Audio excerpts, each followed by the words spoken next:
рушете. Никој веќе не треба да си го дозволи тој луксус да не руши. Ако треба, рушете. Нема дозвола, дива градба, субстандардни услови внатре, руши. Нема шо тука да се пуштаат дилеми у јавност, трилеми у јавност. Зашто да го сруши, па тој сега нов објект, па знаеш ли собственикот колку пари даде, па so what? Рушете. Ја мислам дека ќе бидат срушени сите тие ноќни клубови, ланчбарови у Скопје што се направени огромни на диво, што имаа многу раја што привлекува изминативе години или месеци или така натаму. Значи ја мислам дека уопште не треба да си правите бајрам со памето дека нешто нема да биде срушено. Оти под предпоставка да не се сруши такво диво, субстандардно, власта која што тоа нема да го направи, веднаш ќе си привлече, ќе си залепи за себе непотребен скандал после оно што се случи у Кочани. Така што ја не се сомневам во тоа дека сите ќе бидат срушени и треба да бидат срушени. Ама ова, ама она, ама нема ама. Готово е више со ама. Или воведуваш ред, или ја враќаш до вербата на државата, на системот, тој многу потребуван збор у последно време, или тонеш у се поголеми лајна. Оти системот можеш да го смениш само ако ги смениш луѓето. А луѓето можеш да ги смениш само ако им кажеш со брутална сила, ако не разбираат субав збор, како не треба. Брутална сила у случајов се нели драконски казни, рушење на објекти, ставање кривични пријави, одење у затвор и така натаму. Овој народ само така можеш да го смениш после 20, 30, 40, 50 години. Другачие не можеш. Затоа што ти со стока не можеш да се разбереш субав збор.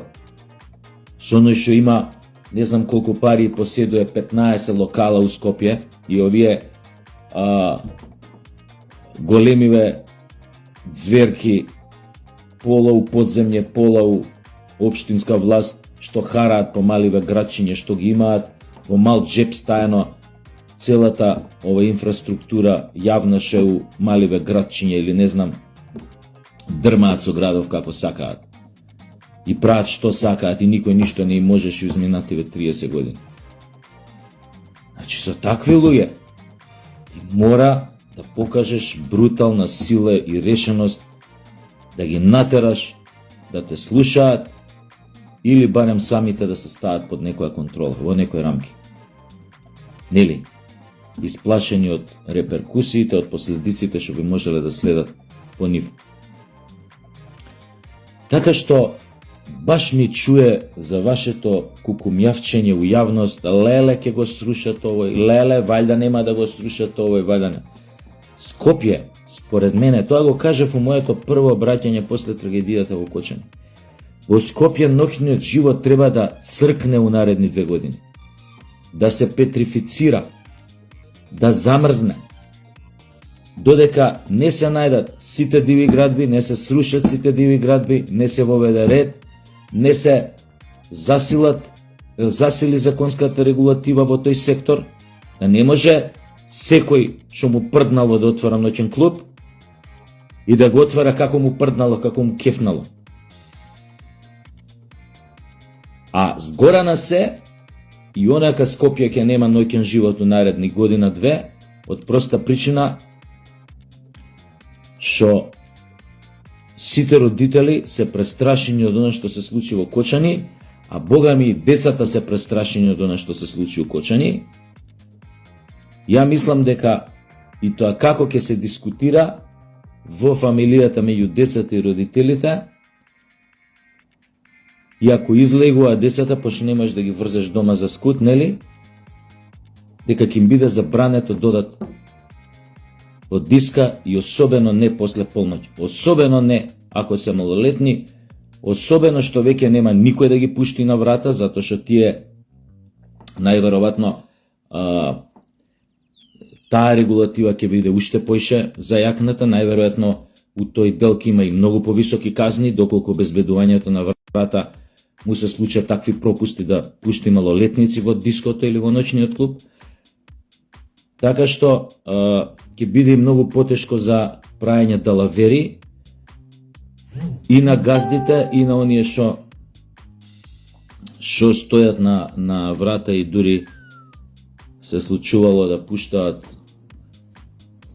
луѓе што не име местото внатре според старосна граница или според некој инцидент што направил некогаш па му било забрането или затоа што е конфликтен тип па не е пожелно да се гледа таа диско кога примале дури мито и на врата за да бидат пуштени одредени луѓе. Така што ќе речам па најдобрата прилика, најдобрата можност е ова да се воведе ред и тука затоа не треба повеќе да се има милост, не после она бизарна трагедија од светски рамки што се случи во Кочани. Тоа е едно. Втора работа. Ја не знам од каде тој вроден мазохизам кај нас македонците. Не знам од каде таа подсвесна желба да бидеме доминирани, некој да не малтретира, секогаш да бидеме ние тие што реагираат, да имаме реактивен ум наместо проактивен, наместо ние да бидеме тие што ја почнуваат партијата, што ја водат играта, што наметнуваат ритам во одредени полиња, сфери на делување. Ние сме се од тоа обратното. На што конкретно мислам кога ќе речем мазохизам? Која ви е потребата? Ова се однесува на сите македонски медиуми, портали, радија и така натаму медиуми. Која ви е потребата да го викате бугарашон во емисија? Кај што паламуди некои шизофрени истории за потеклото на македонскиот народ напишани горе у Софија.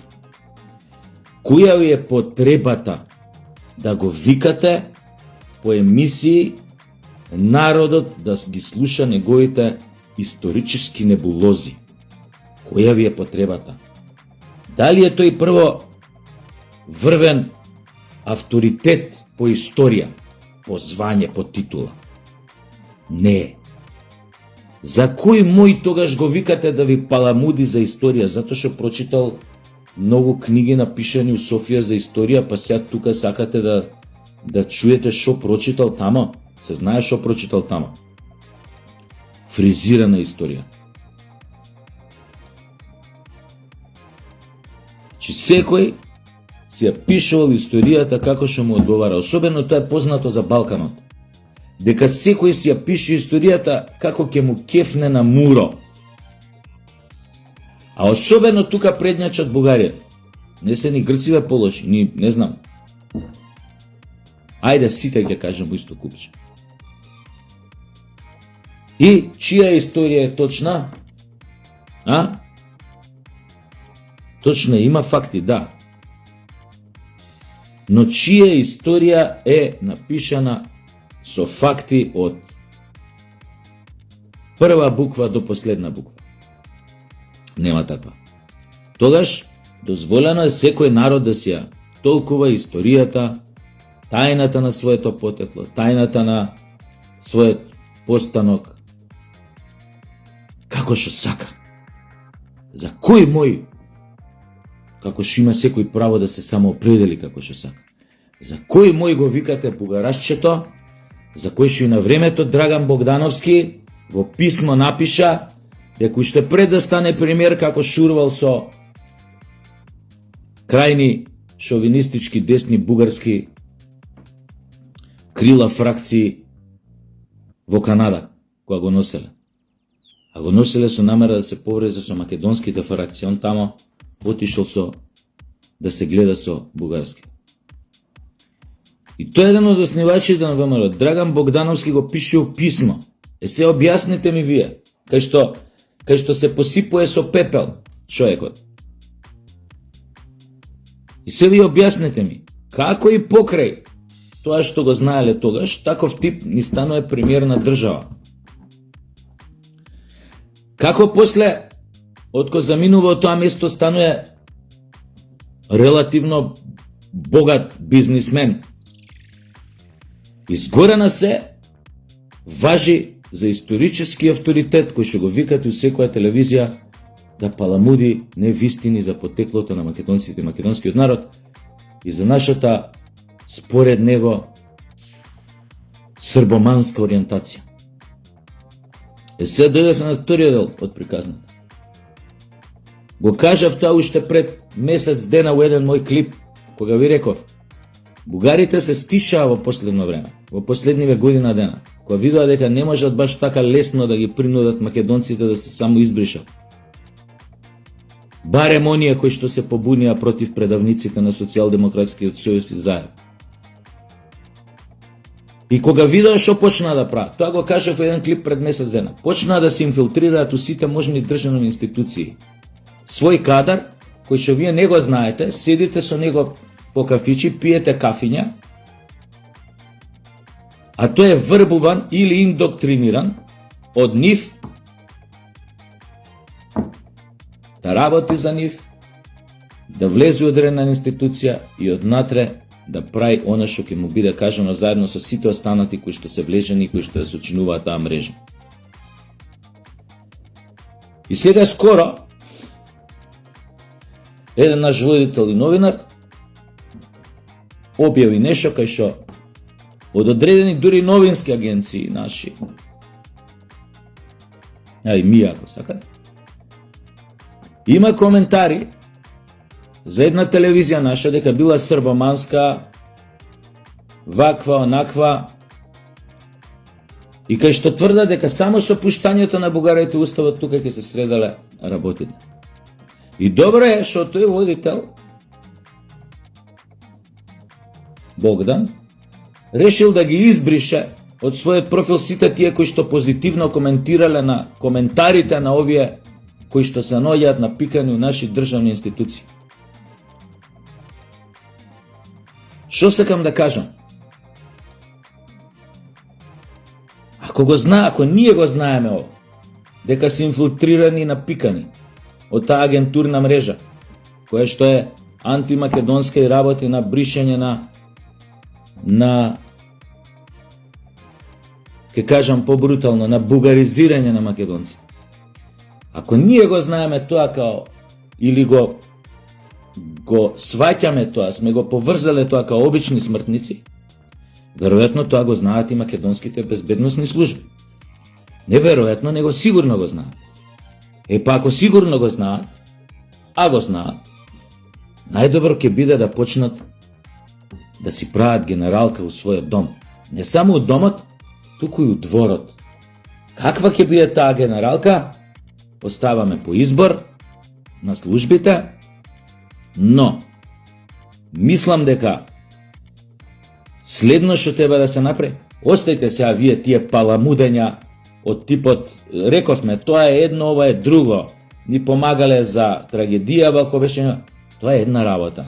Тоа они што си тераат друга работа, поврзано со ова сега што се говорим, таа си ја тераат у последниве 150 години. И тука никој ништо не може да ги одврати, барем не се уште. Затоа што очигледно имаат поддршка од надвор од некои големи, а тие големи се знае кои се.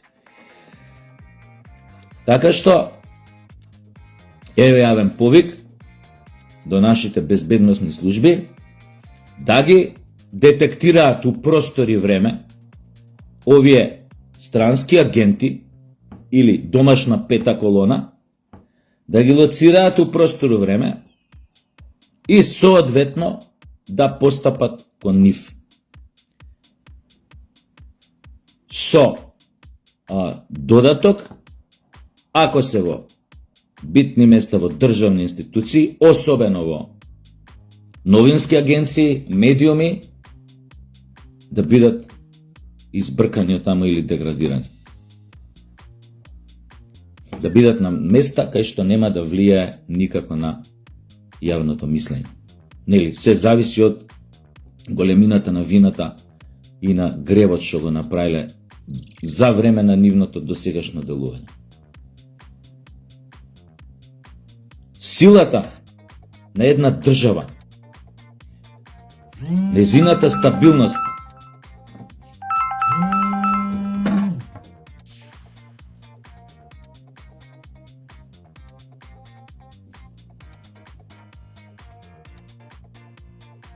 Инете мал прекин. Се гледа по незиниот однос што го има кога е загрозена од внатрешните непријатели, предавниците и петата колона.